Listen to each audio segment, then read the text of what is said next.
Hey guys, today we are going to be discussing scripted storytelling.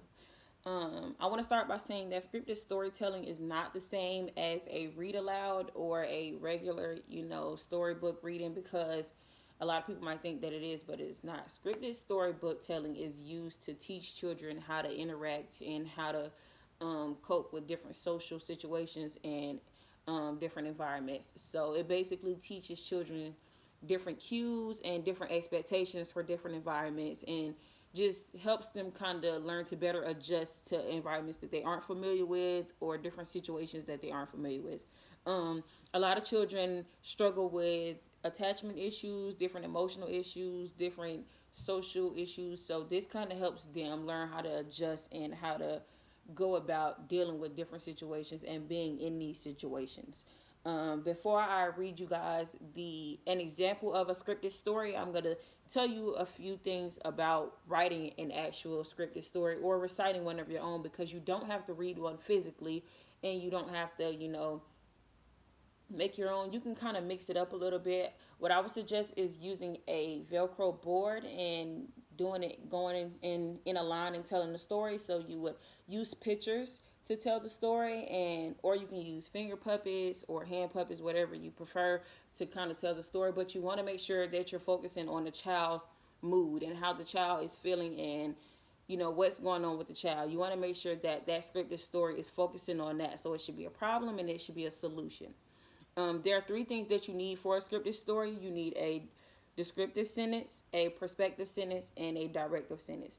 A descriptive sentence describes the situation. So basically, who, what, when, where, why, what's going on, and why is it happening. An example of that is when people are inside, they walk. A perspective sentence is basically discussing the internal, so the child's perspective. How does the child feel? What's going on with the child? So why does why do people do what they do? So an example of that would be running inside could hurt me or other people. So basically, from the first sentence we have, when people are inside, they walk. Why do people walk? What can happen if people don't walk? That's the internal. For a directive sentence, you want to, I kind of view it as like an affirmation. So with an affirmation, you want to say, I will try, I can try, I will do this, I will do that. You do not want to make it sound like a demand. So it shouldn't be you do this, you do that, don't do this, don't do that, because then it becomes demanding and then it becomes more negative, and then it kind of takes away from what you're trying to do. Um, you also want to make sure that you have clear expectations in the story that you're telling, so children understand what is expected of them. So the story should be as realistic as possible. It should be something that children would actually see in this situation. So an example that I'm going to read is, I go to preschool, and it's a great book. I ride to school on the bus. When I go to school, I can say hi to my teacher. Most mornings, I eat breakfast at school with my friends. Sometimes I get sad because I miss my family. It's okay, I will see them soon.